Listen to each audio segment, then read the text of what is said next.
Hopefully this is on. Hi, everybody. Thank you. Thank you very much. Save it for the stars of our forum today.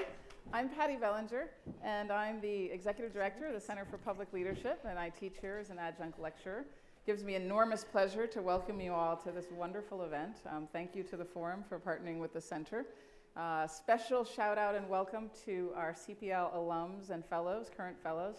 We have, woohoo! This is the 10th anniversary of the Center for Public Leadership Fellowships, and we have 108 fellows who've come back for 36 hours of events, this forum, things that'll happen later tonight that will not be named, and a whole series of breakouts, and Madeline Albright will be speaking tomorrow night with the fellows. So we've got a great program that the team has put together, and just want to say how deeply we respect and admire the work of the fellows and our alums. It's just impressive, incredible work, public service of all varieties that you all are doing out in the world, and we're thrilled to call you our own. And with that, I would just like to acknowledge the generosity of our donors and their vision. Without that, we would not be able to provide the financial aid and support to so many students that we are able to provide. When I joined literally about a year and a half ago, we had 4 fellowships and 51 fellows. And not due to me, we now have 9 fellowships, and we'll have 100 fellows in the fall. Great. So it's really grown. And with that, I would like to welcome my friend Maggie Williams. Thank you again. We're thrilled to have you here. Thank you. Well, good afternoon, everyone, and welcome to the John F. Kennedy Jr. Forum. I'm Maggie Williams. I'm the director of the Institute of Politics here at Harvard, and we are so pleased to co-sponsor this forum today with the Center for Public Leadership. Thank you, Patty, for all your help.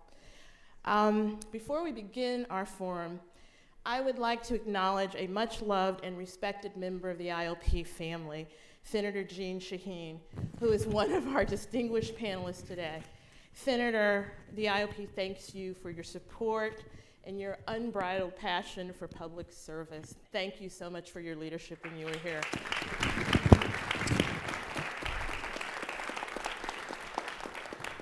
Today, Jay will lead a discussion that tracks closely with a book she is writing, which explores the sociological theory of critical mass, the minimum number of people necessary to start a sustained change. Her book and this panel consider the impact of having 20 to 30% of women in any working environment. Now, I want to tell you a little bit about Jay Newton-Small, who is currently a fellow here at the Institute of Politics. She is the Washington correspondent for TIME.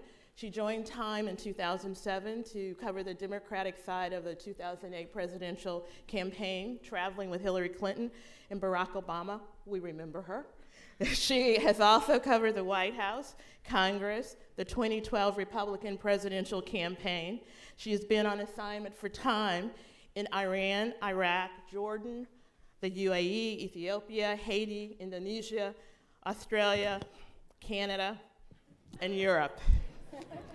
So Jay, welcome, and this is a wonderful panel. We can't wait.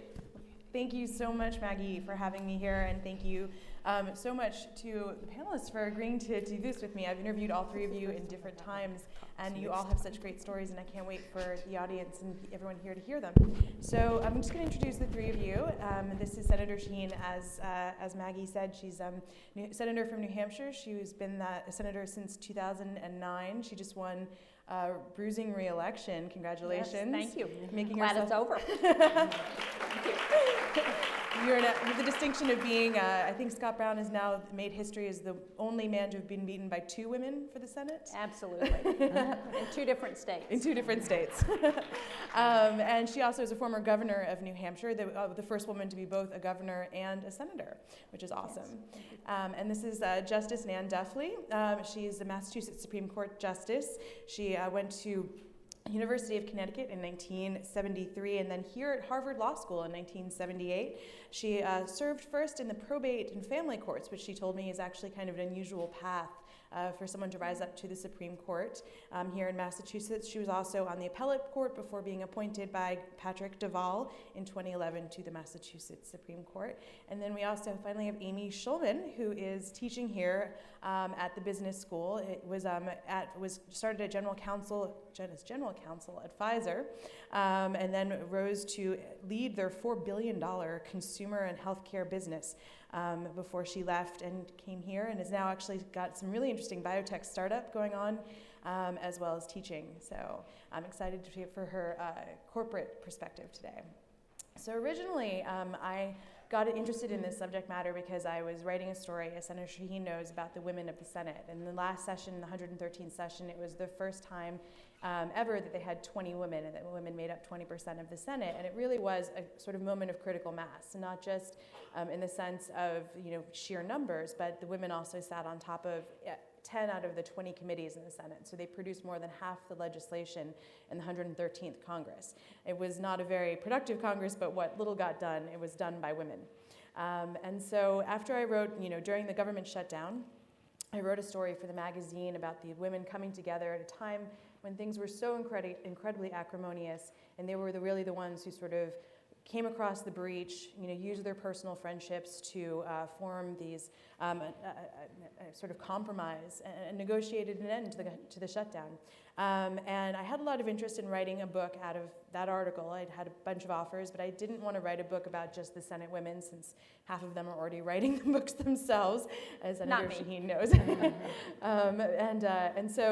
But I like the idea of critical mass, and so somewhere between 20 and 30% in any body, whether it's a legislative body or an appellate court or a corporate board, women really begin to have an impact. And less than that, either men don't listen or women don't speak up. They don't really have that much of an impact. But once you reach that tipping point, they really do begin to change things, and you see hugely differing outcomes. And so we're here today to talk about the successes of when you've reached critical mass, as all three women have experienced, and also some of the challenges that they still face. Now, for students here at Harvard, you might not realize that, at least half the students here are female. Most universities graduate more women than men. Most grad schools actually graduate 60% more women than men. It doesn't feel like there's still a disparity. And in fact, 47% of the US workforce is female. But out of that, two-thirds of the minimum wage earners are actually women. And not a lot of women have actually breached the upper echelons of executive boards, executive positions, directorial positions.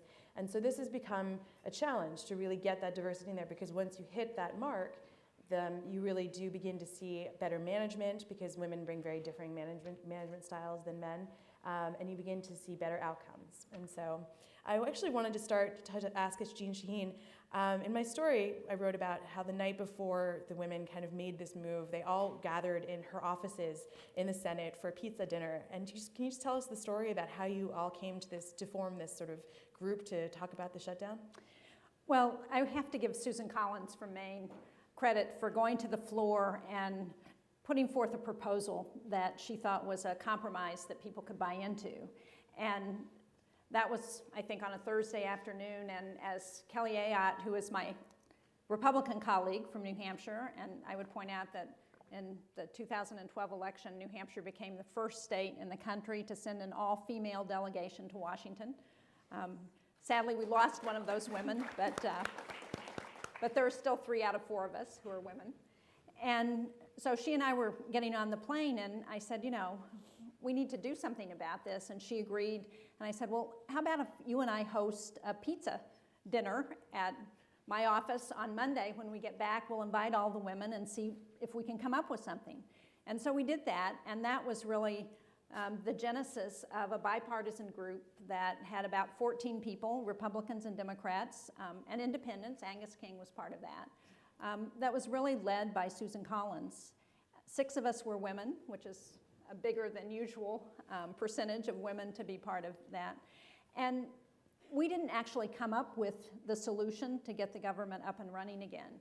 But I think it was our efforts that really pressured the leadership on both sides of the aisle to come to some agreement. We had decided we were going to give them until a certain time on a certain date, and if they hadn't come up with their solution, we were all going to hold a press conference and offer our solution.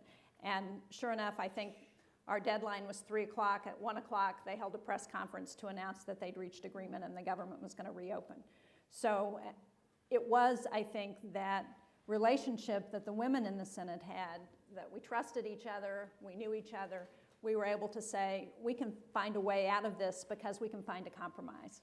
And actually, can you just talk a little bit about, you have monthly dinners, right? I mean, and how does that bring you together, and how do you get, you know each other pretty well, right? We do. They're really about every other month, and they started back when Kay Bailey Hutchinson and Barbara Mikulski actually started them.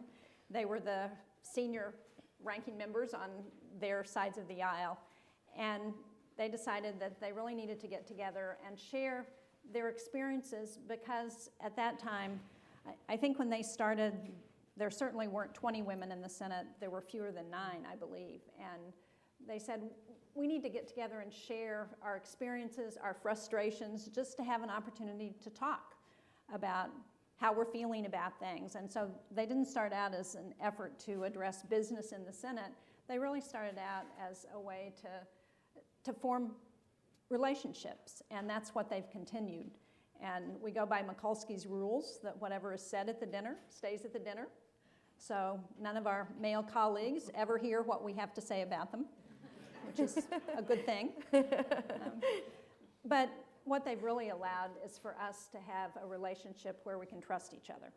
And as we all know, we don't have to agree on everything to be able to get things done, but you do have to trust each other.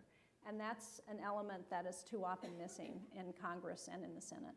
I mean, especially now when most people don't really know each other anymore, right? Everyone sort of runs home as soon as the legislative week is done. They don't live there anymore. You don't meet each other anymore. So it's really only the women that kind of know each other very well, right? Well, I think we're the only sort of informal, formalized effort to meet on a regular basis across party lines. Ever have any men try to join the club? No, I'm not sure they would want to be there. So Justice Duffy, when we spoke, you talked about the importance of diversity in courts. Justice Duffy is a former head of the National Women's Judges Association. I'd love to just get your sense of, in your own experiences, how having women on courts has changed perhaps the way the court functions or the way the court comes to decisions, and any kind of cases that might illustrate that. Yeah, I had difficulty answering it the first time you asked me that question, and I still do. So maybe I'll start with the idea that for me, and I think for other women who I've talked to in the National Association of Women Judges, we just had a sense that it was important for society to see a diverse court. That we were concerned that maybe people weren't viewing the judiciary with the same kind of respect that perhaps they should have, because they didn't recognize themselves. Minorities and women didn't see themselves. And so it really started more from that sense. It came from that deep sense that maybe democracy was at stake here, and so we needed to have more women and more minorities. So that was the genesis of my involvement in the National Association of Women Judges, to really get that critical mass up. So that was one, how we look to the world. And of course, with that, this strong sense that, women and minorities as on judicial collegial decision-making bodies, appellate courts, really might make a difference in the laws. And if you look at the laws historically, when there were only white males, you see that people would write about women in kind of derogatory terms and I think they thought they were applying sort of a general law and not really being personally biased or even speaking from their own experiences about that. And so I think you could safely say, although there's thin proof for it, but I have some, that by changing the makeup of our courts, you might also change how laws come out. And there are 2 studies. I haven't done an extensive research on this, but there are 2 that support this. And they're only about federal courts, and they're only about the appellate courts, because that's what we call the collegial court. And those studies suggest, they were really from about a decade ago, that it doesn't matter so much the number of women, but if there are women and minorities of a critical mass at a particular appellate court, there are statistical outcomes that favor either sex discrimination suits in favor of plaintiffs or affirmative action suits. So it doesn't have to be that the woman or a member of a minority is writing the decision. The idea was that if you're on that court, you are making a difference by your presence. And so that leads me to this. I think that just my presence on a court, on the Supreme Court, on the appeals court, and the presence now of 3 other female colleagues, as well as on the appeals court, and members, I'm still the only Asian on both courts, but African-American members, people who are gay or lesbian, that really has made all of us more, I think, conscious when we speak, as we do in our consultation room, about how a case should come out. We're not just thinking, oh, this is how I think it should come out, and sharing that point of view, but I think we are also thinking, what is Jay going to be thinking about this? My thoughts, what is she hearing when I say this? Oh, am I really taking into account that she's an immigrant, or I'm an immigrant, which I am? Those kinds of thoughts, I think, are very important to all of us, and so I do think they affect decision making. And you had another question, but maybe that's enough for now. No. Well, you did talk to me about one case in particular where I think it was on the appellate court where you said that you didn't feel that the men really understood that, I think it was someone was bringing, it was a stalker or somebody who had a restraining order put against him, and he brought flowers to a woman. Oh, yes. Yeah, and that the men was like, oh, well, flowers, that's not much of a threat. And can you tell us about it a little bit? And I I can't tell you it's because I'm a woman. I've never also been abused, so I couldn't, but I had much experience on the probate and family court at that point in time. So a lot of it is experience rather than gender or race or ethnicity. But that experience led me to realize that women who are approached by abusers, even with a seemingly friendly thing like a rose, it's frightening. So I did, and I don't know if that's a gendered perspective, but I had that perspective to bring. And there was one other, and I don't know, again, if I'm speaking from a gendered perspective or not, but our 25-member court, I'm trying to give you how many people there are so you don't figure out who I'm talking about here. But the issue had to do with what is aggravated rape, and whether beating someone in the context of rape couldn't be an aggravation of the rape if it happened afterwards, because, and this roughly fell into male-female, not entirely, of course, nothing really does, but it seemed to me and to us when we talked about it that there was a stronger sense from the male side that, well, no, rape's about sex, and so if it's about sex, this isn't an aggravation, whereas I and others saw it as not a sex act, but a violent act. So yes, it was. So I can talk about this because these are fully represented in published opinions, and the SJC, I wasn't sitting on it at the time, agreed. So, but that I thought was a representative of what you're really talking about. And Amy, so you obviously have had experience in the corporate world, and you've been on corporate boards, although you say that most of the boards you're on, you're still the only woman. But as a woman who rose through the ranks in the corporate world, I mean, there hasn't been as much advancement in the private sector as there has been in the public sector. All 3 branches of the government are reaching critical mass about the same time around now. So you have about 30% in the administration, about 35% of federal courts are women, and 20% of Congress, whereas the corporate world is sort of stuck at 17% and has been for more than a decade. Stuck at 17%. Do you just want to talk a little bit about why you think it might be stuck? So it's really interesting because as I was listening to both the Justice and the Senator, one of the things that really struck me is how profoundly differently those dynamics play out in the corporate world. Because in the corporate world, if you are seen as the emblem of a point of view, that's actually probably going to hinder your ultimate chances for advancement. And so as opposed to kind of, well, we have heightened sensitivity because Amy's speaking from the perspective of, a straight white woman who's also a mommy, or, so-and-so speaking from the perspective of an African American or a lesbian or an immigrant, that would actually not be positive. Right? So it may be what the prevailing kind of norms are thinking in the back of their mind. Oh, there goes Amy again, speaking from a women's perspective. And that isn't helpful.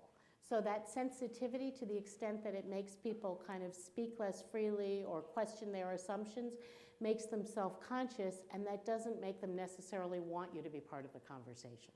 So I think that dynamic of critical mass, to me, is what allows for authenticity, because then instead of being seen as kind of the epiphenomenon, you're actually free to express the range of points of views that you may have, and it's harder to marginalize you.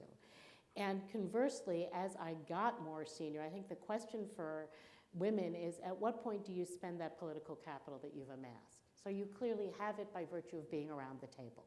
But there's this tremendous anxiety that if I spend it, then I'm going to be reduced to that. And I think when there are other women in the room, when there are other diverse perspectives, you realize that actually one of the great ironies of life is the more capital you have, the more capital you're spending, the more you have. And I think that, you know, there's a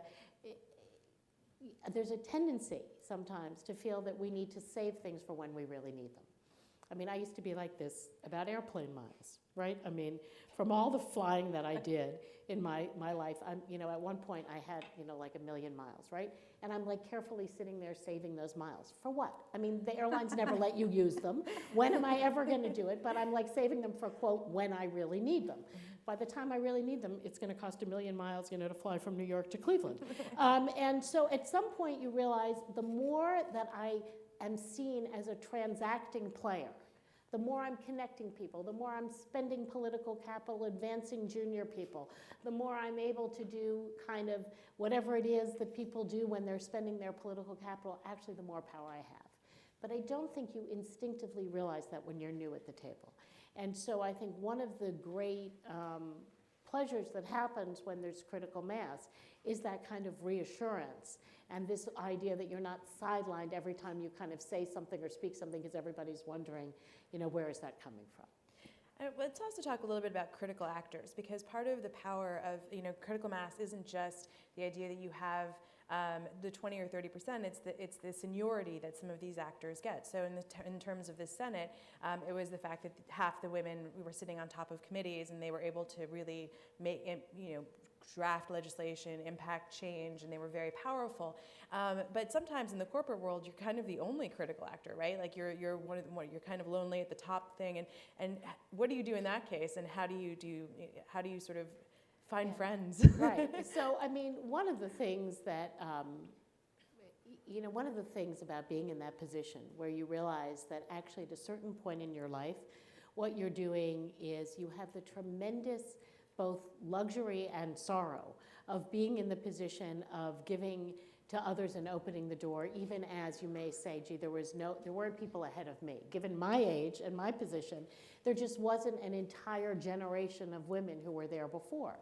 And so, you know, I think one of the privileges of being in a position like this is making sure that, you know, you're bringing along other people, and that is people in, and that, you know, the conditions for diversity is an abstract good in and of itself, but it only thrives when you're actually creating and insisting that the organizations to which you belong welcome the diversity, right? Because there's no point in having kind of a bunch of, you know, diverse voices around the table if there's one voice clamping down and speaking, because then all that happens is people get frustrated and demoralized and no change occurs. So I think the job of those of us who are here is to say, now that we're all around that table, make sure that the organizations actually are porous enough to hear what people are saying. And so I think in that sense, the role of a critical actor really can change organizations. And I think one of the great pleasures of my life is hearing from people now who are in their late 20s, in their 30s, in their 40s, who call me up and say, you're not going to believe what I'm doing now, and I'm doing this because of this thing that you and I did 10 years ago or 15 years ago. And, you know, I like to say I have 3 biological sons, and I have an entire family of professional daughters who I hold, you know, nearly as dearly as I do my 3 biological sons. And it's a great pleasure of being at this stage in my life. We're going to open it up to questions in a minute, so if people want to, just go to the microphones. I think there's 4 of them around if you have any questions. But I'm going to start with just a first question to Senator Shaheen. One of the great stories of the 113th Congress was the fact that you and 6 other women were on the Senate Armed Services Committee, and there was an amazing hearing where you guys, ladies or gals, sort of hauled the generals into the rooms, into a hearing room, and really lambasted them on sexual assault in the military and embarrassed them. And it was amazing. And you really got, forced change for the first time. It's been 30 years women have been trying to do this. Forced change for the first time in 30 years to get them to sort of be responsible and clean up their act on this stuff. Tell me a little bit about this and what it was like, and how did you guys decide, okay, we're going to bring them in and do this together? Well, I think the importance of, at that time, there were 6 women on the Armed Services Committee. Now there are actually 7. Mm-hmm. So we're making a little more progress. But I think it was having women there who could stay focused on that issue. Because as you point out, most of us, well, some of you are too young, but many of us here remember the tailhook scandal in the early 90s. And things had not changed. So there was a commitment to change things. There was a zero tolerance policy on sexual assault in the military. But in reality, the same practices kept coming back. And so I think the women on the Armed Services Committee just decided that it was time. It was time. And that we were going to keep that as an issue that we're concerned about. It's bipartisan. Everybody agrees we should not have sexual assault in the military. And that we were going to use every opportunity to try and address that issue. So the hearing was interesting, and it's an interesting, there has been coverage of that issue that has focused on the differences between Claire McCaskill, Senator from Missouri, who had one bill to deal with the issue, and Kirsten Gillibrand from New York, who had another bill to deal with the issue. And some of the reporting on the differences in those 2 bills had more to do with speculation about how it was the women who were supporting the legislation, and it was these differences among women, and Catfight yes, was one of the headlines. And that is a real disservice both to the issue and to those 2 women. I happen to be a co-sponsor of Senator Gillibrand's bill. But the reality is everybody was committed to addressing the issue. And if there had been 2 men with 2 different versions of how to address the issue, we would not have seen a headline that said catfight. So it comes back to your assumption that we have critical mass in Congress and in the Senate. And I would argue that we may not be there yet.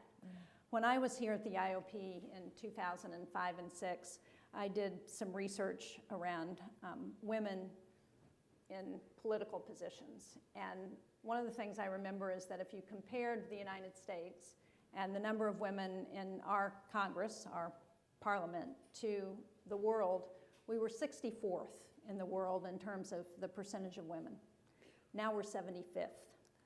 So while we have made some gains, we do have 20 women in the Senate.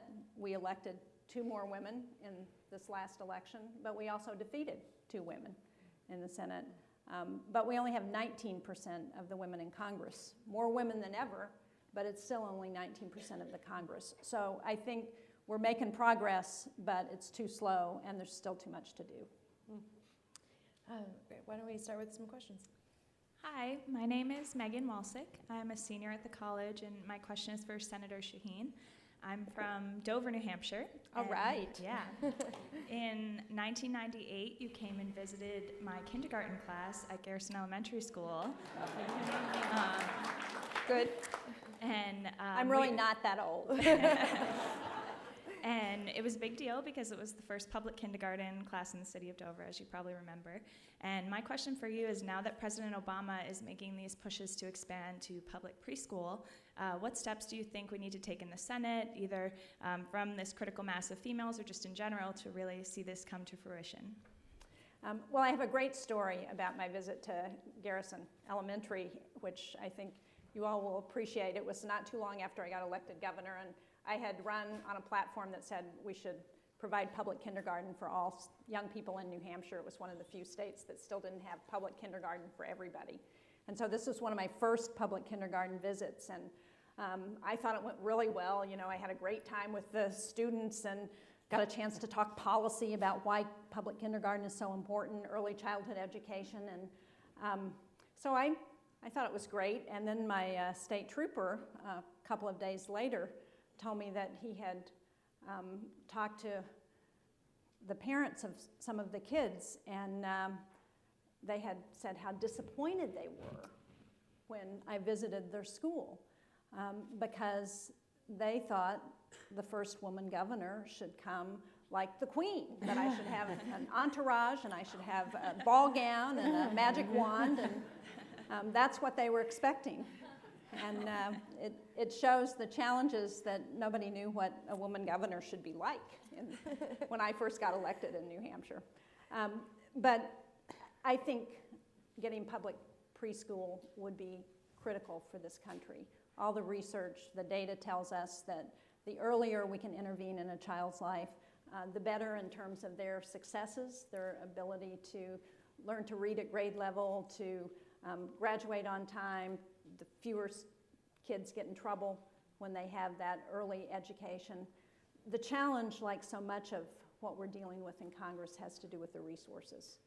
And there's a lot of agreement among women senators, but there's not agreement on every issue, and there's certainly not agreement on what we're willing to fund and what we're not willing to fund. And I think you will see that that's where issues often break down along party lines, whether it's women or whether it's men.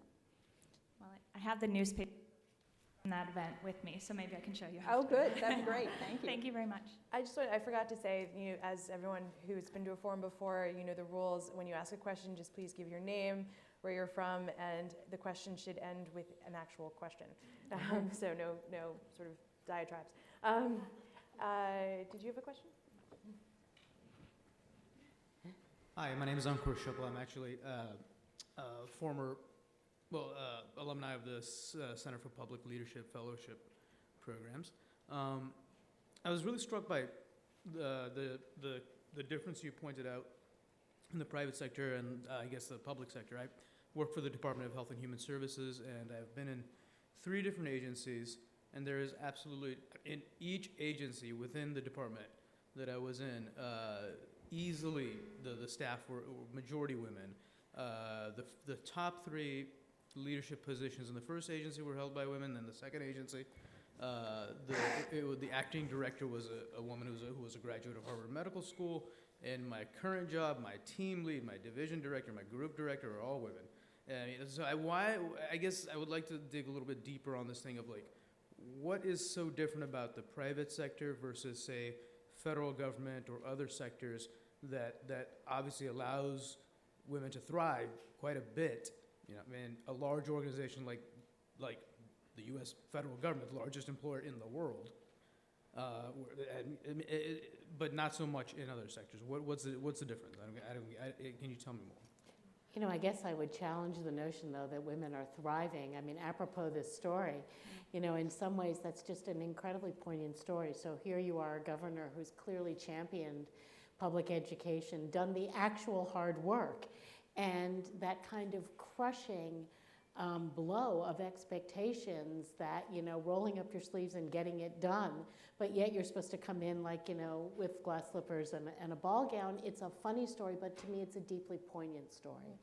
And so I think it's terrific. You have, you know, on this panel, you know, examples of, you know, clearly women who have broken through in success, but that we are ranked 74th, you said? 75th. 75th in terms of number of women, and that, you know, to me what that evokes is, why is it that women are not championed? Why haven't we embraced this cause freely, right? Why haven't women said, this is critical enough to us that we need to support women candidates? Why? I mean, there's still not that many women on the judiciary, although, you know, we're doing better. And so I think, you know, that question of thriving may be, you know. But I'm specifically pointing out the federal sector, which Right. again, The Department of Health and Human Services If I is could led just, by if Sylvia I actually Burwell. just jump in here a little bit and say, in the research that I've found, and I have a chapter that actually looks at public versus private sector, is that there's a number of factors. First of all, women in the private sector, they have almost universally male white bosses, whereas women in the public sector, you have the power of female voters, which is incredibly powerful, and so you have presidents that are forced to appoint federal judges and secretaries of in the cabinet and all kinds of nominees who are women because women voters expect that of him. And you also have there's also sort of, and I love New Hampshire for this. It's a great story of like the barriers to entry, I think, for public service is a little bit less than the barriers for private service in the sense that New Hampshire is one of the most representative democracies that we have in our state, since there's something like 600 members of the state legislature. Now you exaggerate. How many? New Hampshire has 400 members of our House. We have the third largest legislature in the English-speaking world after the British Parliament and the American Congress. Okay, so 400, there we go. So it's a very small leap to go from school board to, state representative, and it's a part-time thing. You can be a mom, you can have kids, you can sort of do that, and then you can get as involved as you'd like. You can, if your kids go off to school, you can start, becoming committee chairs, and then you can advance to be governor or senator, and that's why there's so many successful women in New Hampshire. It's a great state in terms for female representation. And our voters are smart too. They are actually a huge, as a journalist, I can say they're an enormous pleasure to talk to. When I do early primary states and presidential elections, Iowa, New Hampshire voters talk about policy, and then after that, everybody's like, well, I kind of like that guy. I don't really like the other guy. So they don't know anything about what's going on.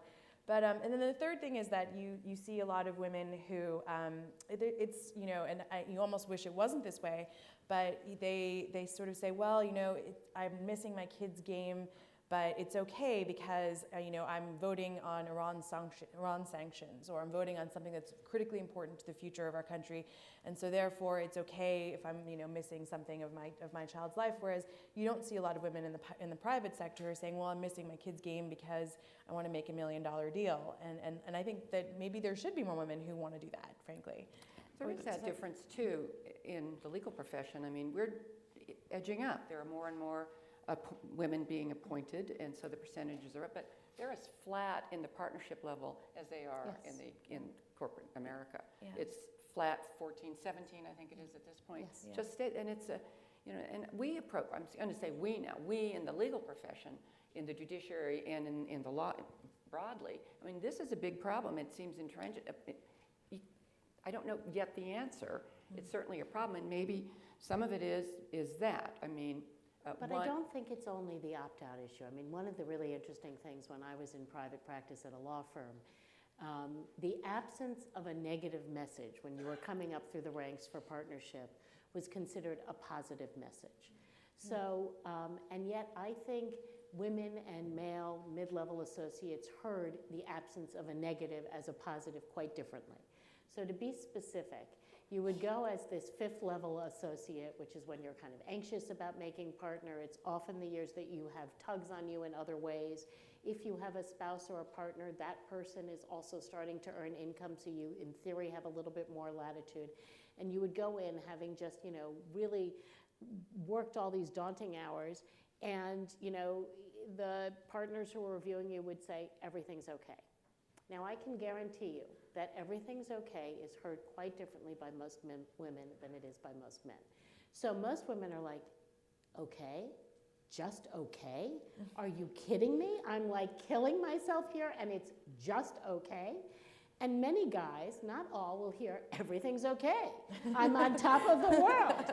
And, unwittingly, the exact same phrase. So then it compounds itself, because I walk out and you say to me nicely, how'd you do in your review? And I said, oh, I did okay. And you say to me, just okay? Mine was great. And now I'm thinking, wait a second. I thought we were kind of both doing the same. How come his is great and mine is just okay? And you start thinking, hers was just okay. Maybe I don't want to kind of keep on working with her, because if she's not on the partnership track, that's not going to help me so much. And so from this completely allegedly neutral message, things start spiraling quite differently. And I'll give you the one other thing that's lately been obsessing me is so-called neutral performance evaluations, right? So that there was a study done recently that showed that when women are given kind of these 360 evaluations, their performance is assessed on characterological flaws.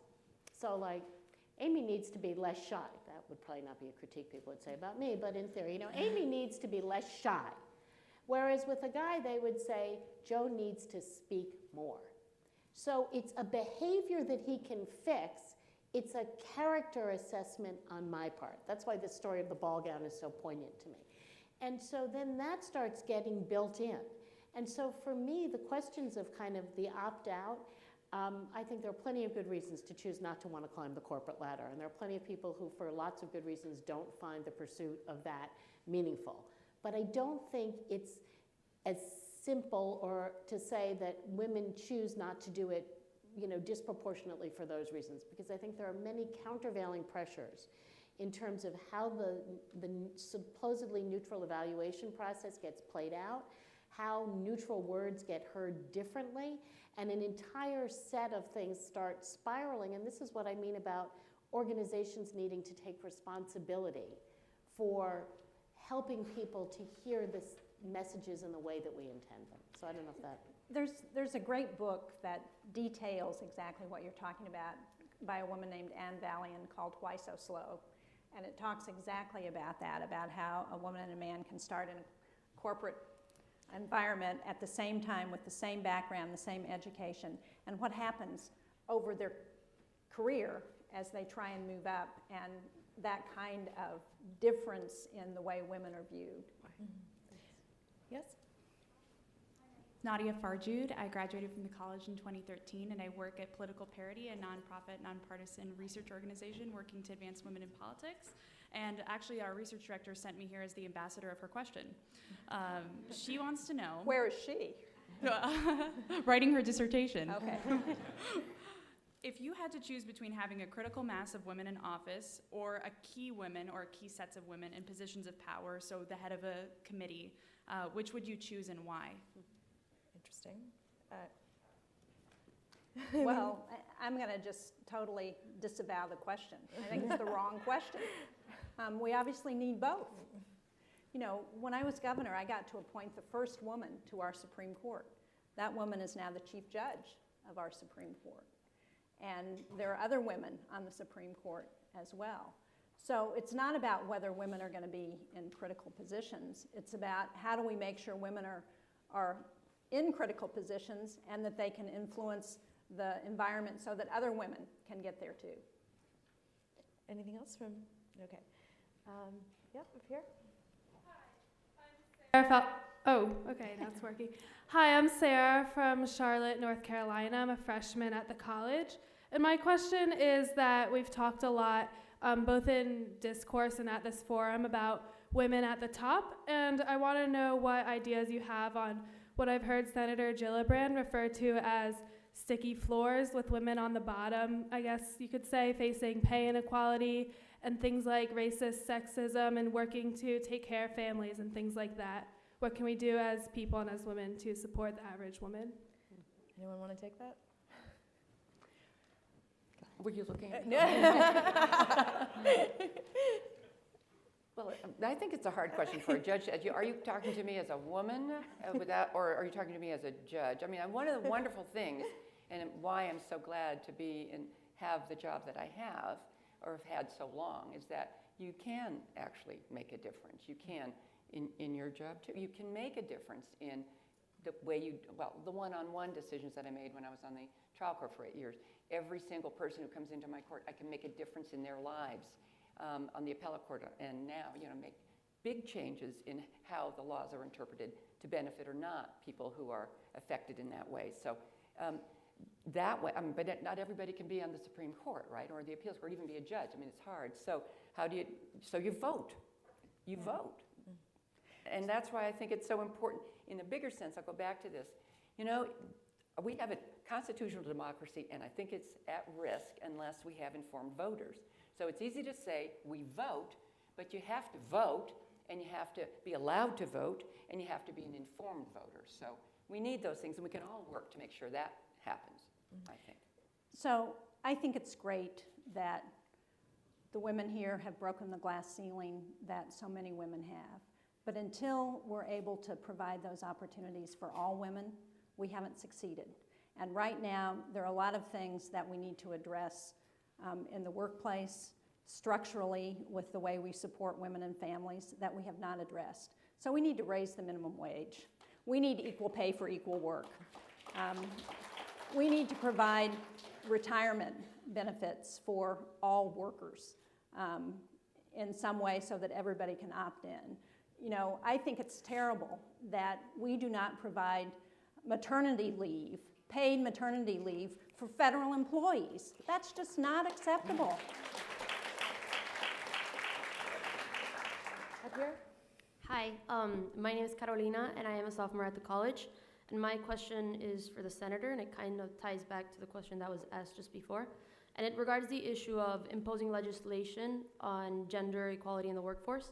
So we've seen how countries in the recent events, like Germany, they passed legislation which imposes a quota on company boards for women.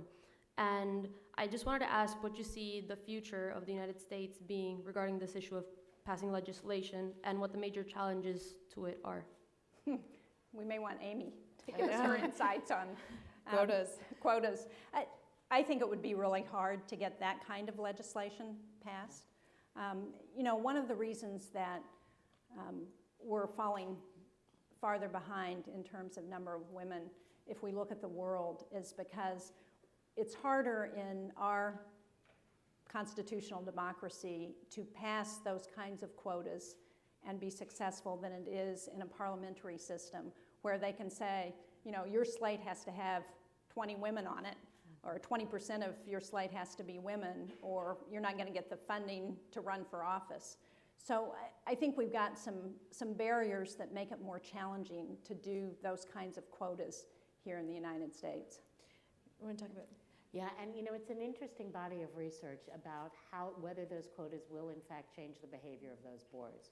So, I mean, it's an experiment I think that many of us are watching with great interest, because the academic research on quotas on European boards is at least mixed currently. I would probably say there hasn't been enough time yet to play out, but there's a large number of female academics who are staunchly feminist who say in Europe these quotas haven't changed the behavior, because actually it keeps the women there in a box because they're there because there's a numeric quota. There are other people who say, okay, yes, but let it play out a bit, because over time the mass will change. One of, I think, the great things actually about Pfizer's corporate board were there were 4 women on it. And I think that changed over the time that I was at Pfizer, and I was able to see it really actually change the dynamic and the tempo of the board. So I am a huge believer that corporate boards need to have you know, larger numbers of women. I don't know, given our history and our style of democracy, whether that would work, and I don't even know yet whether I would say it's working in the Scandinavian countries that, you know, first pioneered it. Tara? Hi, I'm Dara. I'm a junior in college, and I'm from Dublin in Ireland. And I just spent I spent 6 months last year working for an organization that trains women election candidates. And one of the things that really struck me when I was doing that, I was the first man they ever hired, and I would go to a lot of meetings where I would be the only man in the room of like 40 women. And sometimes it kind of struck me that a lot of the work was preaching to the choir. And I'm wondering if any of you have ever tried to like get men on board with the issue of getting more women in decision-making roles. Oh, yes. We thought of it, actually. It's critical that we have men who support us. I have to say that one of the best things that I encountered in all the research that I've done is some of the most successful ones has been in Britain and Australia. They have these sort of public-private partnerships where they have a minister that also works with CEOs that recruits women and promotes women, and it has the worst name on the planet. It's actually called Male Captains for Change. And I kind of giggled when I first heard about this, but actually it's quite successful. And like they've actually done an amazing job of, you know, really bringing in a lot more women on boards and bringing women into the legislature. And I think it's a model that a lot of people say should be applied in the United States, that if we really wanted to advance more women in the executive offices or whether on the courts, that there should be this sort of initiative where men, who are CEOs, who are in positions of power are brought in and really sort of, have some transparency and held accountable and said, okay, let's do this, let's create goals and let's really and hire more women. So. And I think it's one of the things that gives all of us hope is actually your generation and the number of men and women who are committed to this. I mean, in my class that I teach over at the business school, whenever there's an issue that comes up on kind of the proverbial balancing question or on any of these issues, it is often as many men who are committed to talking to me about it because they have partners or spouses or siblings, and they're deeply invested. So I'm not naive. I don't know that that will hold as true when those men get into positions of power as it does now when they're climbing, or as they want to make sure their female professor, who's obviously deeply committed to it, knows that they're committed. But I also do believe that your generation lives this very differently in terms of what you've seen many of your parents and other people go through. So I'd like to believe that you all will make a difference in ways that we haven't yet been completely able to at our level. I want to just share in that. I mean, I mentor a lot of, I don't have students, but I mentor my law clerks, and I make it a point to have, hi Ezra, to make it have men as well as women that I can mentor now, because they are going to be, maybe you don't realize that, you are the leaders and the ones who are going to make these choices. And I expect that you will be able to help make a difference. So thank you. Yeah. Hi, excuse me. Hi, my name is Mary. I'm a doctoral student at the education school. I'm curious about your perspectives on the role or the voice or weight of women's voices in the public discourse based on the issues that they advocate. So specifically, I've been leading a career in public education, which is traditionally, as an issue, gendered female. And even Senator Shaheen, there's, I think, a great deal of folks who would say, it is, you're championing a women's issue by advocating for early education or fill in the blank. Is it your perspectives, and I ask this to all the panelists, that what, I guess, do we need to be doing as women in order to kind of either expand the responsibility for these traditionally gendered female issues to men as well, and or do women need to take on roles or advocate causes that are not traditionally female? You're going to answer? Go ahead. I just had a thought. I had a discussion before I came here about if you look historically, some of the things that you now say are female didn't used to be. They used to be men who actually, there were male teachers more, there were male secretaries. And in European countries, predominantly women doctors. I mean, that may be an economic issue. Who knows? So I don't know if that's the answer. Here's a personal anecdote. Nobody grows up to say they're going to be a divorce lawyer, right? And I was one, not because I grew up to think I was going to be, just because it became an opportunity in my law firm. I was a litigation partner and associate, and it was an opportunity, and I was initially hesitant because I thought, they're putting me there because they thought that was kind of a good role for me, woman. But I liked it. I was good at it, and here I am.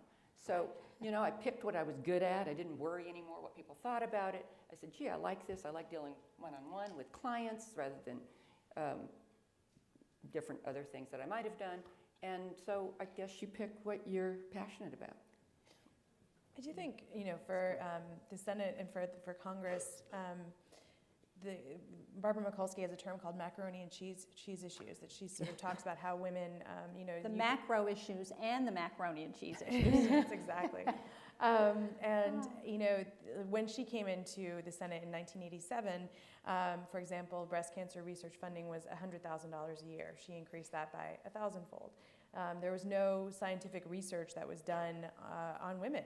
All the scientific research that was funded by the U.S. government was done on men because that's what they legislated and that's what they mandated. And so there was a lot of low-hanging fruit, I think. Toutle IX, there's all these examples of, when women came into the legislature, when women started to impact how laws were passed, that they really made a difference. That sort of low-hanging fruit, I think, is almost all done or not done, but like now you see women, not totally done actually, come to think of it, there's still equal pay, there's still a lot to go, but you do see a lot more senators, a lot more members of Congress kind of branching out into areas where you just would never have thought of them 20 years ago. I mean, Dianne Feinstein, who's the chair of the Intelligence Committee, issuing reports on torture and taking on the White House on these issues. You see women, taking on issues of readiness in the military and all, joining police forces and firefighters and all kinds of things. And so that's, you do sort of are beginning to see women taking on quote unquote untraditional roles, which is a term I hate, but it is a slow process, and one that I think only really happens when you've reached sort of certain groundswells.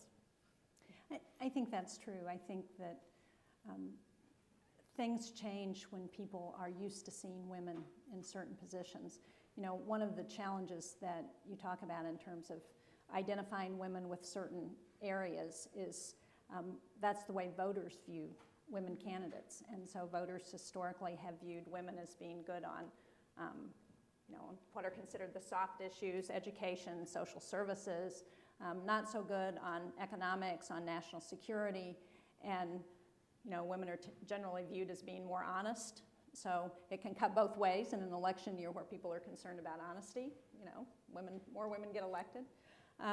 But it's a challenge that I think, as Jay says, only gets solved over the long term as more women get into positions, because, like men, women care about all kinds of things. We care about national security, we care about education, and so we shouldn't be buttonholed any more than men should be buttonholed. Unfortunately, this will have to be our last question since we're out of time. Hi, my name's Aisha. I'm a freshman at the college, and I have the honor of serving as one of Jay's liaisons this semester.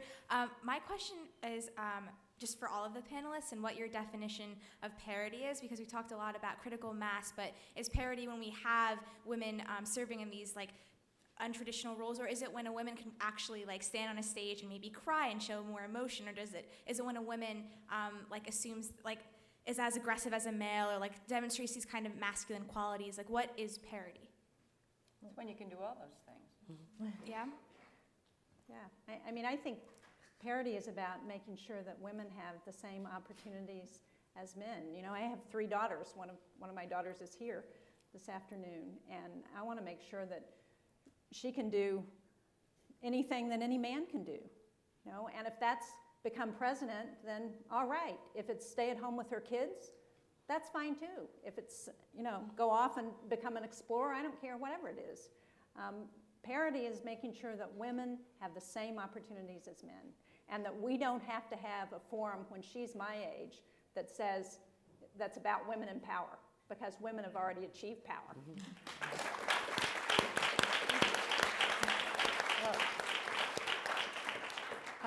I think that's a great place to leave it, and I think just a couple of final notes. One is that this is a lot of people will say, what's the importance of having critical mass with women, and there's a couple of points on that. One is that when you have a balance of women and men in a workforce, or at least you reach a critical mass of women, you are actually more productive. You do actually perform better, and this is something that Ernst & Young has studied. They organized their 88,000 accounting teams globally they sort of did this cruel social experiment without telling them, and organized them into sort of teams of women and men, and then mixtures of women and men, and they found that the best possible results, the best teams that performed the best, were ones that had at least 35% women on them. And so it is important to have this diversity of women and have enough women in the workforce in order to achieve that diversity.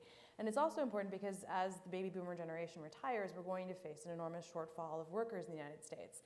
About 40 million workers, I think, over the next 30 years. And the only way to really make up that shortfall, unless we miraculously decide our immigration policies or liberalize our immigration policies, is to bring women up to full employment in the United States. And that almost completely solves the shortfall in the workforce. And so it is something to think about in order moving forward, that economically speaking, it's actually sort of necessary in our to do this.